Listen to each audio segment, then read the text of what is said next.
afternoon, dear colleagues. My name is Solімчук. I work as an English teacher at Rimne Classical Gymnasium Prestige.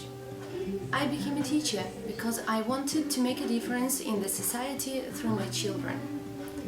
I feel accomplished when I know that I have influenced a person's intellectual and logical development. I am happy and excited when I know that I have contributed to making a positive difference in my students' way of thinking and opened up their minds to the new world. I love Ukraine and I'm proud to be Ukrainian. I teach my students to appreciate who they are and where they come from. That's why I'm working on the methodological problem of national identity development of a personality in the process of joining the single European multicultural space.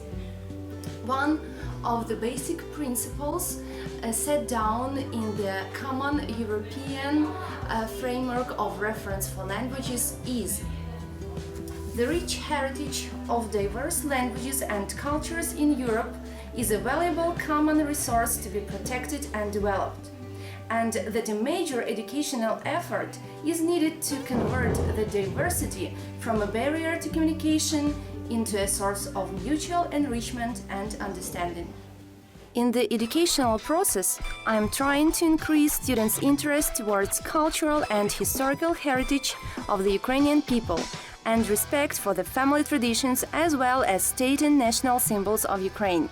In this way, I develop national consciousness of students, broaden their outlook, deepen students' knowledge of the traditions and customs, and stimulate the development of values and ideals, the sense of their own national identity. The leading activity of primary school children is a game. Therefore, the national identity development in the primary school is reached with the help of toys, representatives of different cultures.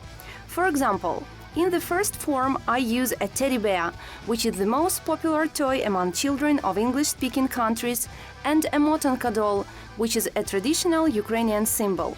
Using toys and role-playing games helps to create developing environment and high motivation for language learning. Practice communicative skills according to the age level of the students, a culture of communication and successful socialization of students. Today, I have my friends with me. Do you remember them? Yeah. This is Teddy Bear. And this is Motanka Doll. Okay, let's play the dialogues when they meet for the first time. So this part, 1, 2, 3, 4, 5. Group number 1, you are Teddy Bear. Group number 2, 1, 2, 3, 4, 5, 6. You are Motonka Doll. Okay, so Teddy Bear, you are the first. So please. Hello. Hello. What's your name? My name is Motanka Doll. What's your name? My name is Teddy Bear.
A necessary condition of national identity development of secondary school students is the knowledge of Ukrainian history, rituals, customs, myths, symbols and traditions of national culture in general.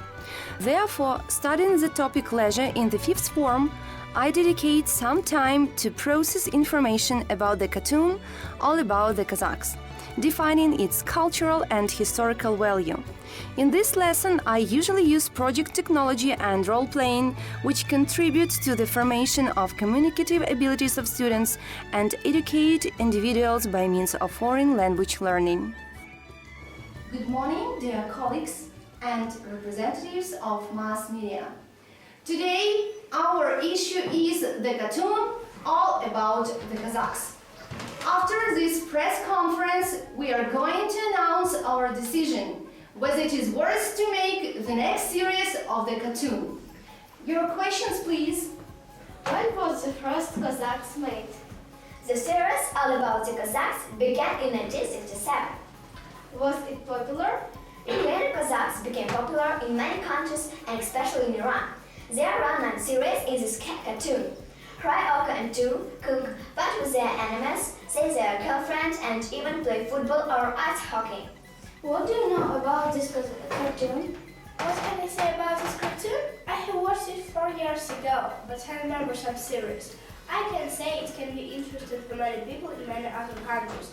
During year 2012, the people can watch that the Ukrainian national team has the same opponent in Group D like the Kazakhs has in the cartoon. Fantastic that this reproduction made 42 years earlier.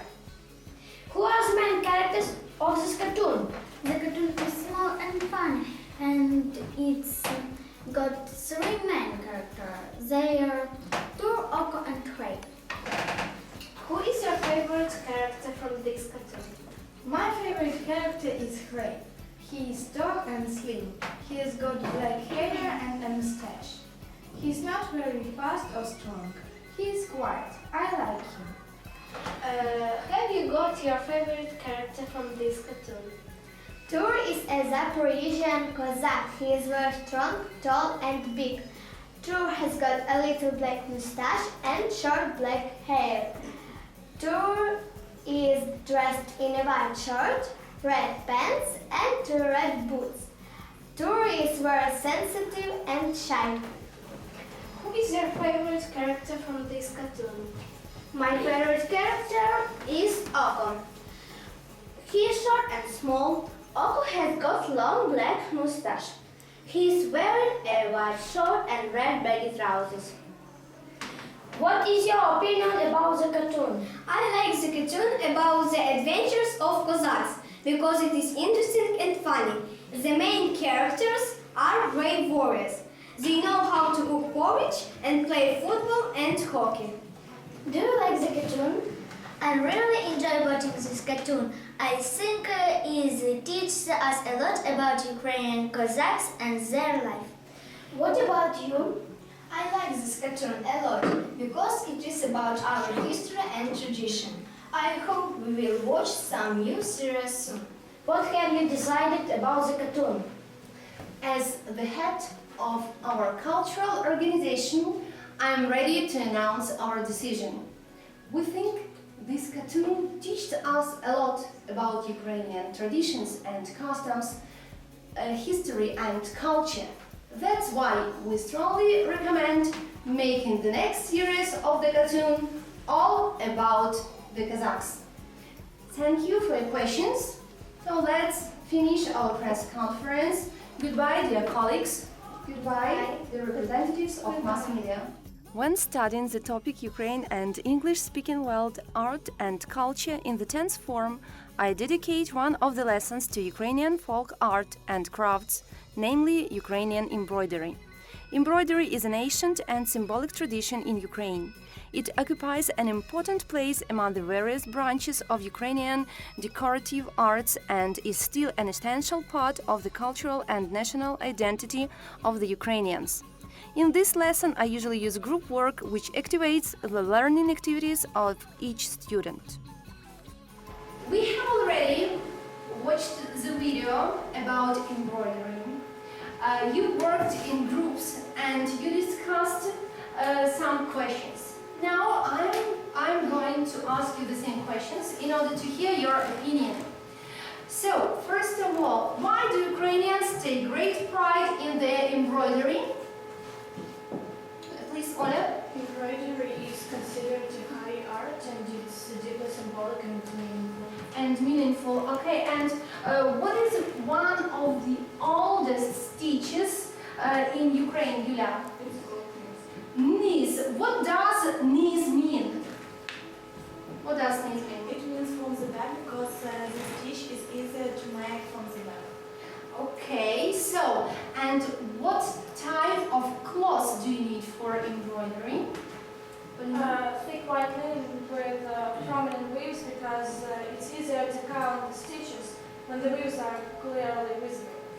Yes, and we can see almost in every of the Ukrainian towels. What does she demonstrate her guest? She demonstrates one of her weaving techniques. One of her weaving techniques. Does the journalist find this embroidering an easy thing to do? No, not at all. She thinks a person needs to have a natural gift for embroidery. Yes, she thinks it's really difficult to make the embroidery. Do you agree with that? Yes. So we can see not only Vera in this piece of video, but also her husband. Do you remember his name? Yuri. Yes, Yuri. And tell me please, what do they try? What do they try to do? What do they try to keep in their family? So, Maxim? They try to keep Ukrainian traditions and save them and pass down to their children. Yes, and pass down all these traditions to their children. Because where do they live? Where do they live? They live in the USA, but they manage to preserve their traditions. Okay, and we also can see Vera's daughter. So listen to the last words that Vera's daughter says. Think about them and agree or maybe disagree with them. Basically, it says, it's important to go out in the world and learn other cultures and learn about things, to absorb, things that are, not yours. But it's equally important to keep what is yours. Okay, Polina, what do you think?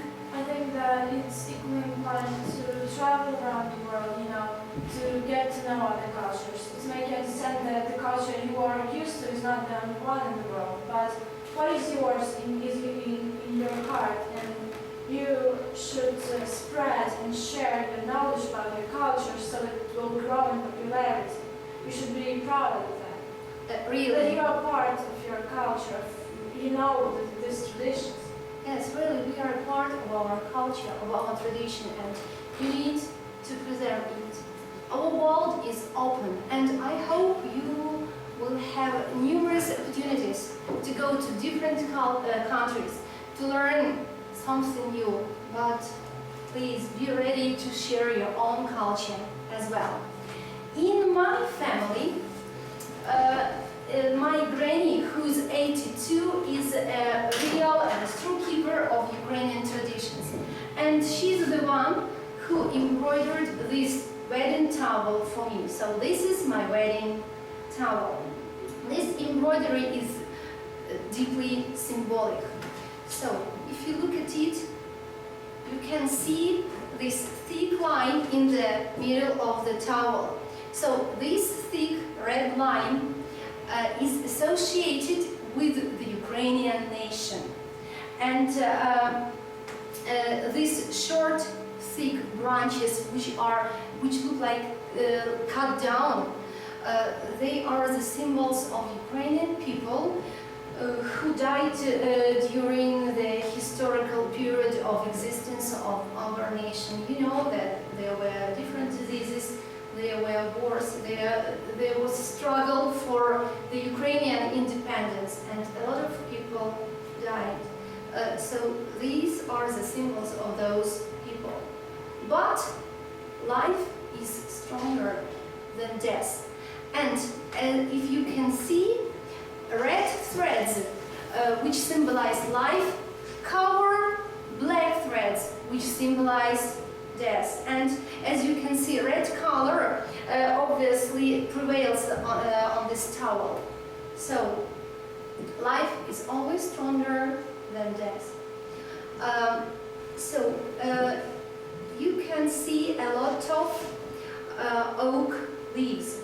And these oak leaves are associated with different Ukrainian families. As you can see, life of the family goes closely with the life of the nation, of the Ukrainian nation. And our ancestors believed, from their point of view, each family has or should consist of at least 3 generations. So look here, it is visible on the towel. These 2 middle-sized acorns are parents, like mother and father. I don't know whether you can see, but there is a tiny acorn, and it's obviously what? A child or children, yes, if there are some children in the family. And there is one very old, yes, and big acorn, and of course it's a symbol of the representative of the older generation. It may be grandfather, grandmother, or maybe even great-parents if you have them. Okay, so 3 generations, at least 3 generations. An oak tree, which denotes a family, it's a very deep symbol. It's a symbol of health, it's a symbol of strength, and it's a symbol of power. There are also other symbols on this towel. For example, you can see these side lines. They are symbols of the river of life. And you can see that our nation and Ukrainian families are in the middle of the river of life. You can also see some wheat ears, and you know what is wheat? It's a symbol. Wheat is the symbol of yes, fertility and wealth. Of course, you're right. There are also flowers, and the flowers are the symbols of love and happiness in the family. So you can see that this towel is very meaningful. All the embroidery has a great meaning. And for my family, it's a real talisman. And I believe that this towel protects my family.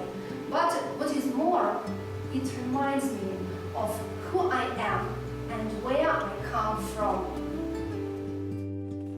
Using authentic movies has important ideological and educational value. They introduce the history, culture, life, traditions and customs of English-speaking countries.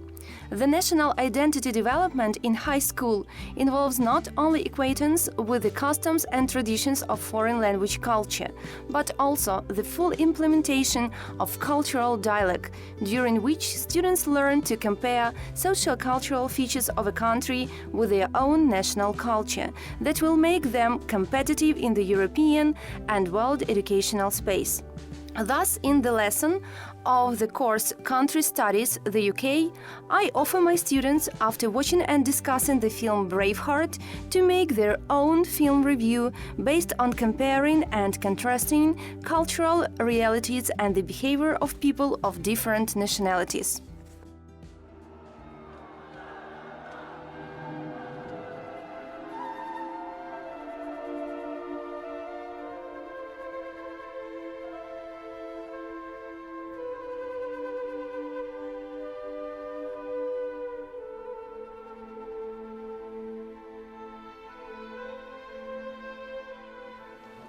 Today, critics will be discussing one of the most famous historical dramas, Braveheart. It was released in 1895, directed by and starring Mel Gibson. Gibson portrays Scottish warrior who led the Scots in the First War of Scottish independence against King Edward I of England. Braveheart was described as one of the most famous historically inaccurate dramas. It was nominated and won 5 awards in 68th Academy Award. So let's listen to the thoughts of experts expert about the culture of medieval Scotland. I want to tell you about the culture of Scotland that is very well described in the film Braveheart. This film is about the struggle of Scotland for their independence. The main hero, William Wallace, is the leader of the Scots. I can add that this film shows Scottish spirit. The spirit was passed from the generation to generation. They were very poor, so they lived in houses made of stone and covered by hay. A few days ago, we watched a film called Braveheart. Frankly speaking, I was really impressed. It's one of the best historical films I've ever seen. The actions take place in medieval Scotland. The Scots lead a war against the Englishmen because they want to be free. The film is committed with the main idea, freedom, is the main interest in William Wallace's life. In his view, freedom is not something complicated or philosophical, it's just freedom of his nation. Independence is his purpose, so he thinks that even to give his life for it is not a too high price. Wallace united all the Scottish clans due to his courage and persistence, so he became a national hero. To my mind, every nation which wants to be independent needs a person like Wallace. It concerns even to our time and our nation. In order to engage students in the dialogue of cultures and comparison of native and English languages, students can make audio recording of the Ukrainian cartoon "There Once Was a Dog" in English. Since this cartoon is based on a purely folk material of Ukrainian people. In a small village, there once lived a dog.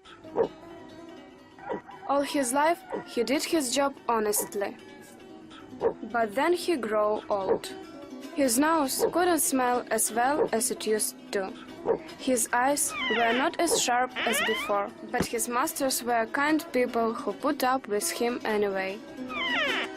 The main scene in the cartoon is not the story itself, but the humorous, bright and witty way in which it depicts everyday life of the Ukrainian village, main characters, Ukrainian customs, clothing, everyday items, national ceremonies, holidays and celebrations. During the recording of this cartoon, students immerse into the world of Ukrainian life, customs and rituals, which have another form of expression for English-speaking people. Students try to analyze cultural phenomena and their impact on the formation of the Ukrainian nation and nationality identity, compare them with the realities of foreign language culture, which are different from our lifestyle, values, norms of behavior in different situations. I'm convinced that the problem of national identity development is extremely relevant at the current stage of the development of our country and its ambition of joining the European Union. I hope that my experience is useful and that the teaching techniques presented in this video can be applied in the lessons of other English teachers. Thanks a lot.